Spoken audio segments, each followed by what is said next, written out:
कलियुग में भगवान को कैसे प्राप्त करें, जिससे कठोर साधना के बिना भी आप पर बनी रहेगी ईश्वर की कृपा।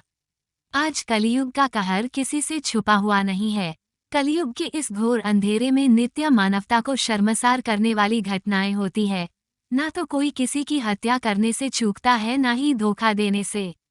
माताओं बहनों का लिहाज भी किसी को नहीं रह गया है। नित्य हम हमारी बेटियों के बलात्कार की घटनाएं सुनते हैं। आजकल तो स्त्रियां भी कुछ कम नहीं, वे भी कभी कभार अपनी हरकतों से कलियुग के प्रकोप का प्रमाण दे देती हैं। दिन ब दिन मानवता संकट में प्रतीत होती है। ऐसे में कई लोगों का प्रश्न है, आखिर भगवान कहाँ है? क्यों नहीं भगवान एक क्षण में ही सब ठीक कर देता? क्यों नहीं भगवान अवतार ले रहे? मित्रों, आप स्वयं ही सोचिए, क्या आजकल के मनुष्य भगवान के प्रति सच्चा श्रद्धा भाव रखते हैं? क्या वे ईश्वर को मुसीबत के अलावा कभी याद करते हैं? मित्रों, जहाँ ईश्वर के प्रति कोई श्रद्धा भाव नहीं है, जहाँ उनका कोई सम्मान नहीं है, उन्हें कोई याद नहीं करता, वहाँ भला ईश्वर कैसे सहायता करेंगे? जो व्यक्ति ईश्वर को सच्चे मन से स्वयं में धारण करता है और नित्य उनका स्मरण करता है, ईश्वर उसकी मदद न करे ऐसा संभव नहीं है। लेकिन आजकल की भागदौड़ भरी जिंदगी में घंटों बैठकर भक्ति साधना करना लगभग नामुमकिन हो चुका है। ऐसे में क्या कीजिएगा कि घंटों भजन न करने के बावजूद भी आपको ईश्वरी कृपा सदैव प्राप्त हो? वास्तव में ये बड़ा ही आसान है। रामायण में कहा गया है, कलियुग केवल नाम आधारा, सुमिर सुमिर नर उतर ही पारा। यानी कि कलियुग में केवल ईश्वर के नाम का ही आधार होगा, उसको स्मरण करने से ही प्रत्येक व्यक्ति भवसागर पार कर सकता है। तो क्या केवल ईश्वर का नाम लेने से ही सब ठीक हो जाएगा? जी बिल्कुल, कलियुग में मनुष्य को केवल अपने हृदय में ईश्वर को धारण करना है। जिस प्रकार से सतयुग, त्रेता युग और द्वापर युग में मनुष्य को ईश्वर प्राप्ति के लिए कठिन साधना करनी पड़ती थी।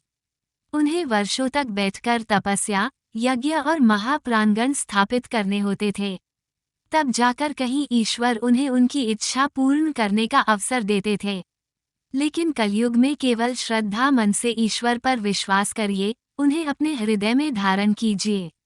आप जब भी, जिस भी स्थिति में ईश्वर को याद कर सकते हैं, अवश्य ही उनका स्मरण कीजिए।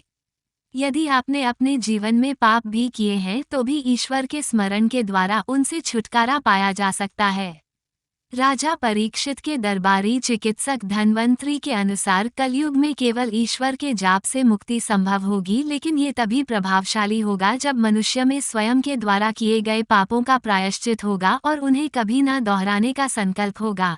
यदि मनुष्य लगातार पाप करे और सोचे कि ईश्वर के स्मरण के द्वारा मैं मुक्त हो जाऊंगा, तो ऐसा संभव नहीं है।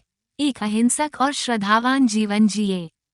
कलियुग के लिए चैतन्य महाप्रभु का महामंत्र। मित्रों, इसी कलियुग में आज से लगभग 500 वर्ष पूर्व चैतन्य महाप्रभु ने अपनी कृष्ण भक्ति के द्वारा लोगों को इस युग में ईश्वर प्राप्ति का मार्ग बताया था।